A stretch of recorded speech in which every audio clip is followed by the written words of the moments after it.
ಹಸಿವಿನಿಂದ ಯಾರು ಹೋಗಬಾರದು ಅನ್ನೋ ಮಾತಿಗೆ ಜೀವ ತುಂಬುವ ಸ್ಥಳ ಇದು. ಇಲ್ಲಿ ಸಿಗುವ ಅನ್ನ ಪ್ರಸಾದ ಕೇವಲ ಊಟ ಅಲ್ಲ, ಅದು ತಾಯಿಯ ಆಶೀರ್ವಾದ. ಅದುವೇ ಹೊರನಾಡು ಅನ್ನಪೂರ್ಣೇಶ್ವರಿ ದೇವಿಯ ಸನ್ನಿಧಾನ. ನಾನು ಚಿಕ್ಕವನಿದ್ದಾಗ ಶಾಲೆ ಪ್ರವಾಸದಲ್ಲಿ ಇಲ್ಲಿಗೆ ಹೋದ ನೆನಪು. ನನ್ನ ಆಕೆಯು ಹಾಗೆ ಅಂತೆ. ನಾವಿಬ್ರು ಕಳೆದ ಒಂದಿಷ್ಟು ವರ್ಷಗಳಿಂದಲೂ ಅಲ್ಲಿಗೆ ಹೋಗೋಣ ಅಂದ್ಕೊಂಡ್ರು ಆಗಿರಲಿಲ್ಲ. ಹೊಸ ಕಾರು ತಗೊಂಡ ನಂತರ ಫ್ಯಾಮಿಲಿ ಎಲ್ಲರನ್ನ ಕರೆದುಕೊಂಡು ಹೋಗೋಣ ಅಂದ್ಕೊಂಡಿದ್ದು ಮೊನ್ನೆ ನೆರವೇರಿತು ನೋಡಿ. ಪತ್ನಿಯ ತೀರ್ಥಹಳ್ಳಿ ಮನೆಯಿಂದ ಹೊರನಾಡಿಗೆ 97 ಕಿಲೋಮೀಟರ್ ಮಾತ್ರ ಇತ್ತು. ಬೆಳಿಗ್ಗೆ ರೆಡಿಯಾಗಿ ಅತ್ತೆ, ಮಾವ, ಅಜ್ಜಿ, ಟೀಮ್ ಹೆಗ್ಗದ್ದೆಯ ಅನೇಕರನ್ನ ಸೇರಿಸಿಕೊಂಡು ಹೊರನಾಡಿಗೆ ಹೊರಟುಬಿಟ್ಟೆ. ಏರು ತಗ್ಗಿನ ಮಾರ್ಗದಲ್ಲಿ ಸರಿಸುಮಾರು 2 ಗಂಟೆಯ ಪ್ರಯಾಣವಾಯಿತು. ಮಾರ್ಗ ಮಧ್ಯೆ ಹೆಗ್ಗದ್ದೆ ಎನ್ನುವ ಬೋರ್ಡ್ ಕಣ್ಣಿಗೆ ಬಿತ್ತು. ಅರೆ, ನಮ್ಮ ಹೆಗ್ಗದ್ದೆ ಇಲ್ಲೊಂದಿದೆಯಲ್ಲ ಅಂತ ಸೆಂಟಿಮೆಂಟ್ ಟಚ್ ಆಗಿ ಕಾರ್ ನಿಲ್ಲಿಸಿ ಫೋಟೋ ಕ್ಲಿಕ್ಕಿಸಿಕೊಂಡೆ. ಅನೇಕರು ಈ ಹಿಂದೆ ಇಲ್ಲಿಯ ಮತ್ತು ಸಕಲೇಶ್ಪುರದ ಹೆಗ್ಗದ್ದೆ ಬೋರ್ಡಿನ ಫೋಟೋ ನನಗೆ ವಾಟ್ಸಪ್ನಲ್ಲಿ ಅನೇಕ ಬಾರಿ ಕಳಿಸಿದ್ದುಂಟು. ಆದರೆ ನಮ್ಮ ಹೆಗ್ಗದ್ದೆ ಇರೋದು ಕುಂದಾಪುರದಲ್ಲಿ. ಆದರೂ ಇದು ನನ್ನ ತವರೂರಂತೆ ಅನ್ನುವ ಫೀಲ್ ಈ ಹೆಸರಿನ ಬೋರ್ಡ್ಗಳು ಸಿಕ್ಕಾಗಲೆಲ್ಲ ಅನಿಸುತ್ತೆ. ಅಂತೂ ಮಧ್ಯಾಹ್ನದ ಮಹಾಮಂಗಳಾರತಿಯ ಸಮಯಕ್ಕೆ ಹೊರನಾಡಿಗೆ ತಲುಪಿದ್ವಿ. ಹೋಗುವಾಗಲೇ ಎದುರಿಗೆ ಅಮ್ಮನ ದರ್ಶನ ಆಯಿತು. ಅತ್ತೆ, ಮಾವ ತೋಟದಲ್ಲಿ ಬೆಳೆದ ಮೊದಲ ಅಡಿಕೆ ತೆಂಗು ಬೆಳೆಯನ್ನ ದೇವಿಗೆ ಕೊಡುವ ಹರಕೆ ಹೊತ್ತಿದ್ದರಂತೆ.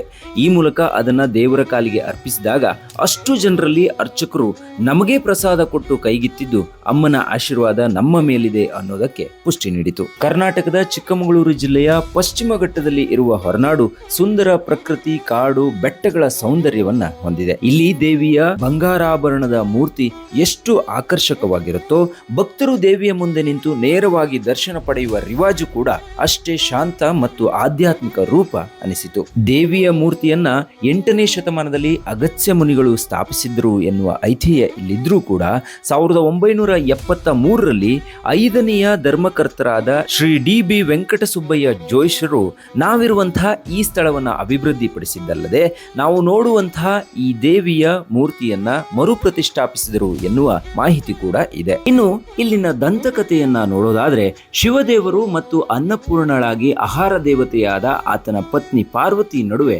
ವಾಗ್ವಾದ ಉಂಟಾಗಿತ್ತಂತೆ. ಶಿವನು ಆಹಾರ ಸೇರಿದಂತೆ ಪ್ರಪಂಚದ ಎಲ್ಲವನ್ನ ಮಾಯೆ ಅಂದ್ರೆ ಭ್ರಮೆ ಅಂತ ಘೋಷಿಸ್ತಾನಂತೆ. ಆಹಾರವು ಭ್ರಮೆ ಅಲ್ಲ ಎಂದು ಸಾಬೀತುಪಡಿಸಲು ಪಾರ್ವತಿಯು ಕಣ್ಮರೆಯಾಗಿ ಬಿಡ್ತಾಳೆ. ಇದರ ಪರಿಣಾಮವಾಗಿ ಪ್ರಕೃತಿಯು ಸ್ಥಿರವಾಗುತ್ತೆ, ಹವಾಮಾನ ಬದಲಾಗೋದೇ ಇಲ್ಲ, ಸಸ್ಯಗಳು ಬೆಳೆಯೋದಿಲ್ಲ, ಪರಿಣಾಮವಾಗಿ ಪ್ರಪಂಚದಲ್ಲಿ ಬರಗಾಲ ಬರುತ್ತಂತೆ. ಈ ಸಂದರ್ಭದಲ್ಲಿ ಪ್ರಪಂಚದ ಮೇಲೆ ಕರುಣೆ ತೋರಿ ಪಾರ್ವತಿ ದೇವಿ ಕಾಣಿಸಿಕೊಂಡು ಎಲ್ಲರಿಗೆ ಇಲ್ಲಿ ಆಹಾರವನ್ನ ಹಂಚುತ್ತಾಳಂತೆ. ಇನ್ನೊಂದು ಕಥೆಯ ಪ್ರಕಾರ ಶಿವನು ಬ್ರಹ್ಮದೇವರ ಶಿರಚ್ಛೇದ ಮಾಡಿದ ನಂತರ ಬ್ರಹ್ಮನ ತಲೆಬುರುಡೆಯು ಶಿವನ ಕೈಯಲ್ಲಿ ಅಂಟಿಕೊಳ್ಳುತ್ತೆ. ತಲೆಬುರುಡೆಯು ಆಹಾರ ಅಥವಾ ಧಾನ್ಯಗಳಿಂದ ತುಂಬುವ ತನಕ ಅದು ಶಿವನ ಕೈಗಳಿಗೆ ಅಂಟಿಕೊಳ್ಳುತ್ತದೆ ಎಂದು ಶಿವನಿಗೆ ಶಾಪ ಇರುತ್ತೆ. ಶಿವನು ಎಲ್ಲೆಡೆ ಹೋಗಿ ಆಹಾರವನ್ನ ಕೇಳಿದರೂ ತಲೆಬುರುಡೆ ತುಂಬಿರಲಿಲ್ಲ. ಆದ್ದರಿಂದ ಅವನು ಅಂತಿಮವಾಗಿ ಈ ಸ್ಥಳಕ್ಕೆ ಬರುತ್ತಾನೆ ಮತ್ತು ಇಲ್ಲಿ ಅನ್ನಪೂರ್ಣೆಯು ತಲೆಬುರುಡೆಯನ್ನ ಧಾನ್ಯಗಳಿಂದ ತುಂಬಿಸ್ತಾಳೆ ಮತ್ತು ಶಿವನ ಶಾಪವನ್ನ ನೀಗಿಸ್ತಾಳೆ ಎನ್ನುವಂತಹ ಕಥೆಯೂ ಕೂಡ ಇದೆ. ಒಟ್ಟಿನಲ್ಲಿ ಅನ್ನಪೂರ್ಣ ಎಂದರೆ ಸಂಪೂರ್ಣ ಅಥವಾ ಪರಿಪೂರ್ಣ ಆಹಾರ.